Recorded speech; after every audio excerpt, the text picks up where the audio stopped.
The Atreyu Daily Trainer 2 versus the Adidas Evo SL versus the Nike Pegasus Plus. 3 neutral, super foamed, non-plated trainers. How do you choose which one is right for you?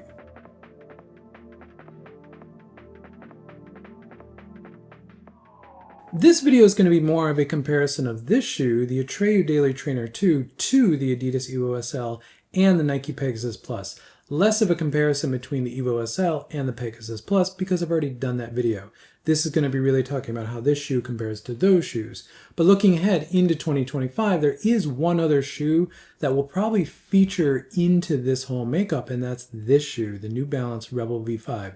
Yes, I'm going to try to cover the V5 this year, and this will complete your kind of 4 major non-plated super foamed trainers that are out there on the market. Really exciting type of shoe that I personally really love.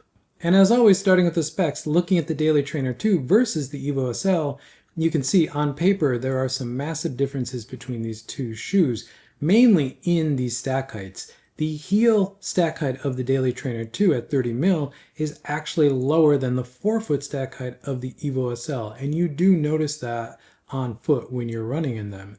The drop in both these shoes is 6 mil, the Evo SL is 6.5 mil, and I'm going to say the real feel is lower for both these shoes, probably 4 to 6 mil, and in the Daily Trainer 2, because of how compressive and soft that shoe is, I would say that shoe can probably feel 4 mil, maybe even a little lower depending on how you weight in that shoe, whereas the Evo SL will feel very flat. The Daily Trainer 2, because of the more premium foam that's in that shoe, yeah, I'm saying Atreyu's Cush foam is actually a little bit more premium than Lightstrike Pro Classic. I know a lot of people will talk about that in the comments, but it's the case here.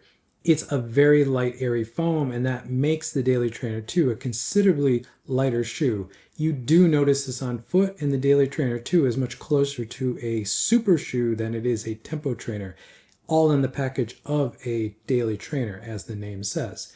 From a ride standpoint, I would consider both of these very similar. The Daily Trainer 2 has more of a sink to it, and it's a very lively ride.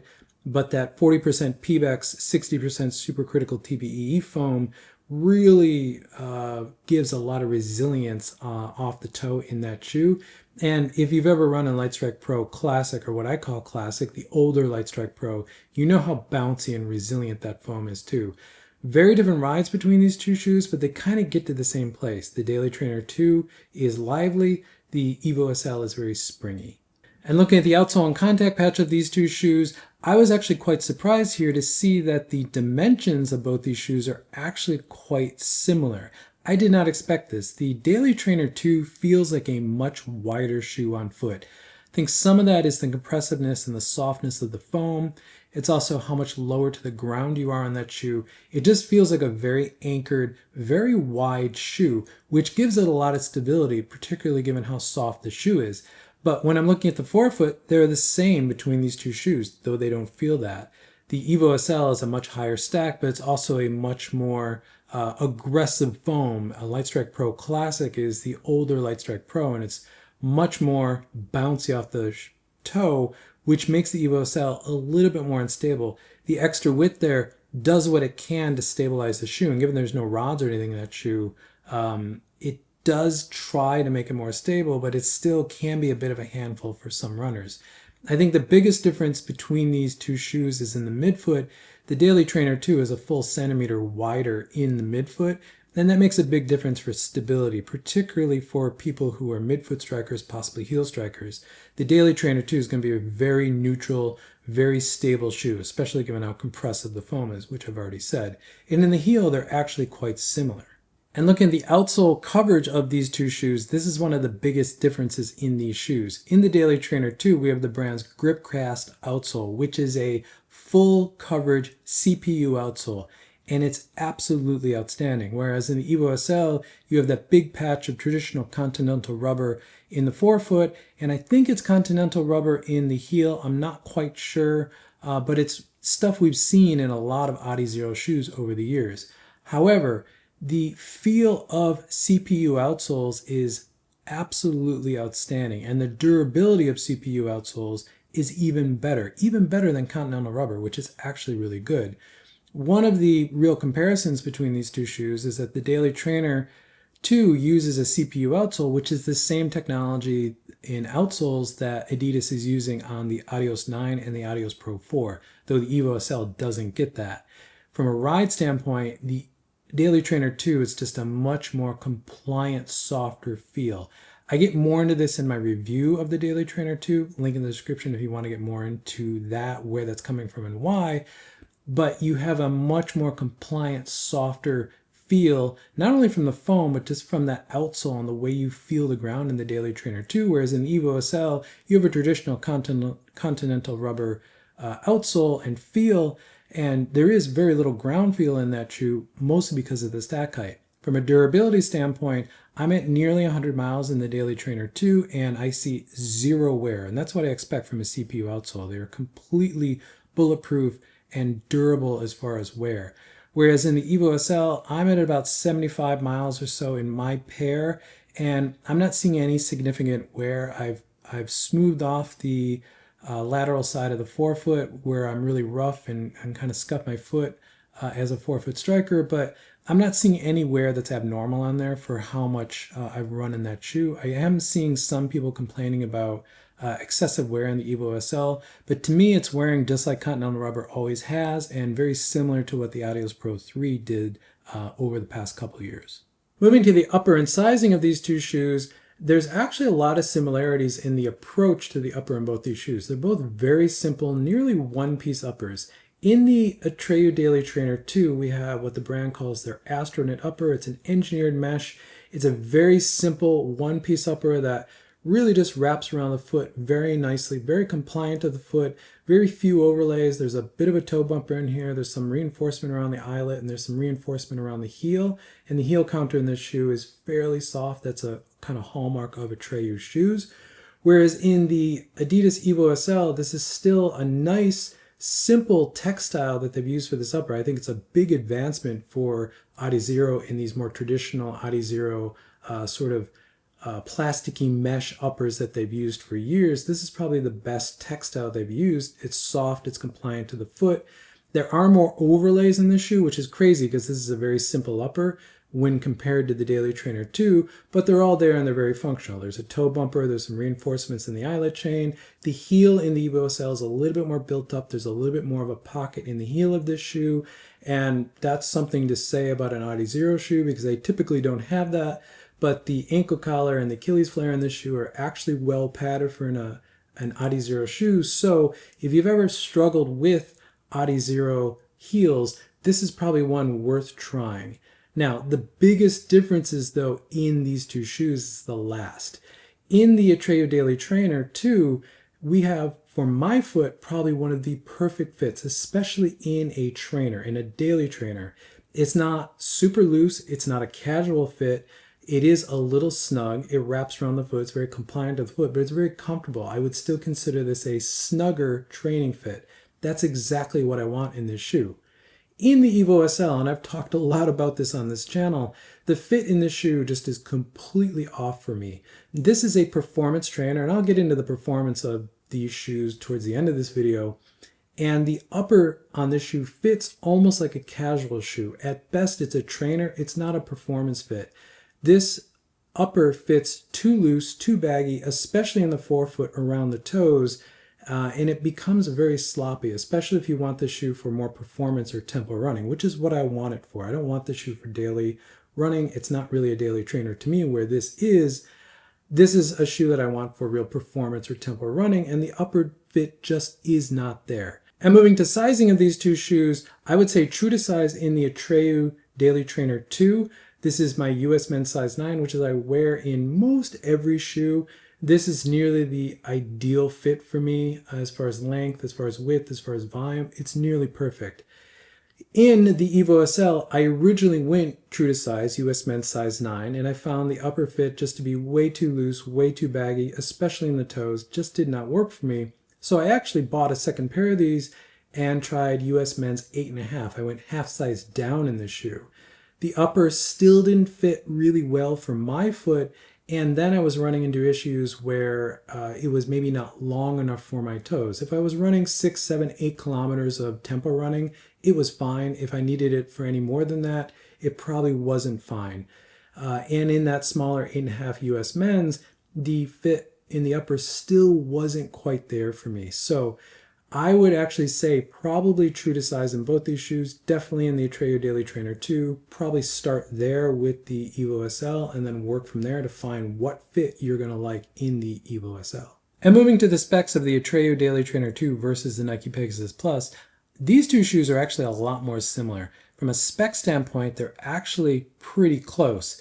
The Peg Plus has a little bit more drop, therefore the heel's a little bit higher and the forefoot's 1 mil lower. But from a feel on foot and how much foam feels like under your foot, these two shoes feel very, very similar. From a weight standpoint, the Atreyu Daily Trainer 2 is considerably lighter, and you definitely notice how much lighter the Daily Trainer 2 feels on foot when compared to the Peg Plus. The foams in these two shoes are very, very similar. The ZoomX that's in the Peg Plus, I believe, is the more training variant of that, which is a supercritical TPEE version of ZoomX foam. It's not the PBEX version that we see in the Vaporfly or the Alphafly. This isn't confirmed by Nike, but this is just what's sort of coming out there now in 2025. But it still feels like ZoomX. I get all that resilience, I get that response, and I get the leg savingness from that shoe. It works extremely well for me. In the Daily Trainer 2, the brand's Cush foam, which is a 40% PBEX, 60% supercritical TPEE, works really well. It's a little bit softer than Peg Plus. However, it's a little bit more resilient. There's a little bit more bounce to it. I think both these shoes have really good energy return and really good resilience, but there's just a little bit more bounce to the Daily Trainer 2, and you do notice that. And from a geometry standpoint, I'm going to say the Daily Trainer 2 is actually a little bit more traditional than the Peg Plus. And the Peg Plus is pretty traditional. There's actually a little bit more forefoot rocker in the Peg Plus, and you do notice that. It's one thing I actually really like about the Peg Plus is there is actually just a little bit more rounding of the toe in the forefoot for the rocker that I think just makes that shoe feel a little bit smoother than the Daily Trainer 2 off the toe. However, if you run in the Daily Trainer 2 a lot, and I've been running in it quite a bit, you get used to how flat that shoe is and how much it conforms to your foot, and it becomes very natural. But your first couple of runs will feel a little bit awkward just because there is very little forefoot rocker in the front of that shoe, which is very much not like any other shoe on the market right now in 2025. And looking at the outsole and contact patch of these two shoes, I was again quite surprised that from a forefoot standpoint and a heel standpoint, these two shoes are actually very similar, though from a midfoot standpoint, there is a considerable difference, as you can see here in the contact patch. And that narrow waist of the Peg Plus, I'm going to say gives the Peg Plus that very quintessential Nike feel. It is very nimble and very agile off the forefoot. The other big difference between these two shoes is that the widest point of the Peg Plus is actually quite far back on the shoe. It's actually behind the ball of the foot, which makes that shoe feel a little bit different, gives it a little bit more spring off the toe. And again, these are both non-plated shoes, and you do feel that. It takes a little bit getting used to. It's one of the reasons I didn't like the Peg Plus for easy running for quite some time. I actually preferred it mostly for tempo running, which is what I still prefer it for, but I've grown used to the way that feels and the way that springs you forward even for easy running. Whereas in the Daily Trainer 2, the widest points right under the ball of the foot, that wider waist just makes the Daily Trainer 2 feel more planted, more stable. Even though it's a softer foam, it's a little bit more bouncy, it just feels more stable and connected to the ground. A little bit closer actually to how the standard Pegasus 41 feels, but you still get the performance of the Pegasus Plus in that tempo category. It's a really nice combination. And looking at the outsole coverage of these two shoes, this is probably to me the biggest point of differentiation in the ride of these two shoes.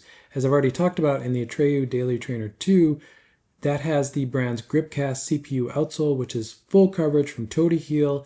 And in the Peg Plus, we have a patch of rubber in the forefoot and a patch of rubber in the heel, and a big exposed area in the waist of that shoe. The one place I've really had a lot of criticism for the Peg Plus is in this outsole. I just think it could be much better. It's never given me any massive problems, but I just wish it was better. And better in this context is the Daily Trainer 2 outsole. It's nearly the perfect outsole for what I want in a daily trainer. I want that full coverage, but I also want that compliant feel of CPU. It's just everything I wish the Pegasus Plus outsole had, that's now in the Daily Trainer 2. And moving to the upper and sizing of these two shoes, from an upper standpoint, both these shoes are actually really brilliant, but they're very different. As I've already talked about in the Atreyu Daily Trainer 2, this is the brand's Astronet one-piece engineered mesh. Very simple, very compliant to the foot, very nice upper. It's always what I expect from Atreyu to have great uppers. In the Pegasus Plus, this is a Flyknit upper, and this is a true Flyknit, not some of the things Nike has called Flyknit. This is real Flyknit, classic Flyknit from maybe 10 years ago, and it fits exceptionally well. And in the heel of this shoe, we have a much more built-up Achilles flare and more padded ankle collar in this shoe, which I think adds a little weight to the shoe, but it makes this a little bit more training compliant. Not that there's any issues over here on the Atreyu Daily Trainer 2, it's just the Peg Plus is a little bit more robust around the ankle, and you do notice that on foot. From a sizing standpoint, I'm going to say true to size all the way in both these. US men's size 9 for me, true to size fully. As I've already said, this is nearly a perfect fit for me in volume and compliance to the foot and in length. And in the Peg Plus, it's also a very good fit. I love the way the Flyknit material fits my foot, wraps around my foot, is compliant to my foot. If anything, because the toe box taper in the Peg Plus is a little bit more extreme, you can see that this shoe is much more pointy than the Atreyu Daily Trainer 2, which makes the Peg Plus feel a little bit longer. And it's not a problem, but you do notice that. I wouldn't say go down half a size in this shoe because you're going to get too much pinching around your pinky toe on the lateral side. I would, again, stick true to size in this shoe. Just know that there could be a little bit more length off the toe in the Pegasus Plus. Let's move to the performance of these three shoes, but I'm going to start with the Atreyu Daily Trainer 2 first, mostly because I've made a ton of videos about the Evo SL and the Peg Plus. And really, this is the true daily trainer to me. This nails everything I want in a daily trainer. It's got a great fit. It's not too loose. It's not too tight. It is performance oriented, but it works for really any type of run. It has a great foam. Again, this Arkema 40% Pebax, 60% supercritical TPE foam is very bouncy, it's very soft, it's very compliant to the ground, it's very resilient, but it's also got a lot of leg savingsness. For a daily trainer, meaning a shoe that I can really literally do any type of run in, this is exactly the type of foam that I want. And then this wonderful outsole on this shoe, the CPU outsole that's durable. Again, almost 100 miles on this shoe, zero wear on this outsole. This is exactly what I want, not only from durability, but the way this shoe feels on foot and the way it's compliant to the ground. I can feel the ground in this shoe, not in a harsh way. It's just I'm aware of where my energy transfer is off the toe, where my proprioception is in this foot, in this shoe. It just has a great feel on the ground. And that's, again, exactly what I want in a daily trainer. I want to train all of that. This geometry, given there's very little forefoot rocker in this shoe, is forcing me to work. I can dictate how I want to be in control of this shoe, which again is what I want in daily trainer. I want to put all that work in. I want to dictate what I'm going to do in this shoe. And I've done the easiest of jogging shuffles in this shoe all the way up to 200s and 400s all out on road and track. And this shoe has performed exceptionally in all of those areas. Taking that baseline of the Atreyu Daily Trainer 2 and now comparing it to the Evo SL, there is a markable difference here. The Lightstrike Pro, what I call classic foam in this shoe, the older Lightstrike Pro, is what you would expect from that Lightstrike Pro. It's very bouncy. It's kind of a little bit all over the place. The fact that there's no rods there in this shoe. There is a midfoot shank in the shoe that's there to control torsional twist, but there's no rods or anything in the shoe. You get a very pure experience of Lightstrike Pro in this shoe. And it's a lot of fun. It's wonderful. In fact, if this shoe fits you really well, I think this is one of the best tempo trainers that you can buy right now in 2025. However, if it doesn't fit your foot like me, you're just going to struggle with it. You're going to bang your head against it, wondering why everyone else finds it so nice and you're struggling with it, which has been my experience with this shoe. From a geometry standpoint, to me, this isn't a daily trainer. It's just too aggressive. This is a performance trainer or a tempo trainer.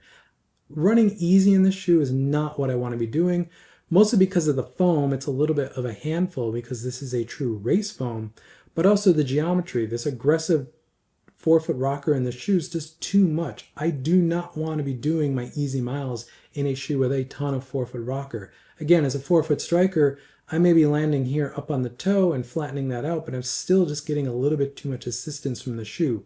In a tempo trainer, sure, I'm fine with that. I do want a more traditional geometry for some tempo running. Generally, I'm going to do all of my tempo running in a more traditional shoe. But if I'm doing longer tempo running, I don't mind some aggressive forefoot rocker, something that's more like a super shoe. And that's where this shoe comes in. That's why I think this shoe is an excellent tempo trainer if the fit's there. And for all-out max effort running, again, this is Lightstrike Pro. It's a great foam. It's got a great geometry. It's coming from the Evo 1, so it's got that aggressive super shoe geometry. This is a very fast shoe, and I think a very good race option or fast shoe for a lot of runners. Again, if the fit's there. If the fit's not there, you're going to bang your head against it. But if the fit is there, this is an excellent option. But it's not a daily trainer. This is a tempo trainer all around. And comparing the Atreyu Daily Trainer 2 to the Nike Pegasus Plus, these two shoes actually are much more similar, though I do find the Atreyu Daily Trainer 2 just the better all-arounder. I've warmed up to the Nike Pegasus Plus as a easy run shoe, but again, because of the wider point being behind the ball, the foot in this shoe, it just took me a little bit to get used to, but I've gotten used to it. So I like this shoe for easy running. However, given that Nike also has the standard Pegasus or now the Vomero 18, I just find those much better for easy running. Those are more just sort of neutral shoes that I want for easy running, which really frees the Pegasus Plus up to be the tempo trainer between a daily trainer and a race shoe, either the Vaporfly or the Alphafly in the Nike lineup. And it does it brilliantly. I have done everything from steady running through 200s and 400s on the track, a lot of 1 mile repeats and 1K repeats. The Peg Plus is wonderful for that. It's an exceptional shoe for a more traditional tempo trainer. But when it comes down to it, everything I love about this shoe, but the things that I wanted tweaked about the Pegasus Plus is I just wanted a little bit more resilience, just a little bit more bounce to this foam, and I wanted a better outsole on the shoe. That's exactly what the Daily Trainer 2 is from Atreyu. Everything that I would have fixed or changed in the Nike Pegasus Plus is now in this shoe. I find the foam to just have that little extra bounce that I want, that little extra feel, the little extra flex in it. It's just a nicer foam to me. The fit in this shoe is just a little bit more compliant to the foot. I love the Flyknit upper of the Pegasus Plus, but this one's just a little bit more simple and a little bit more lightweight, especially here in Taipei, Taiwan, where it's always wet and always hot. This has been a great breathable upper for that.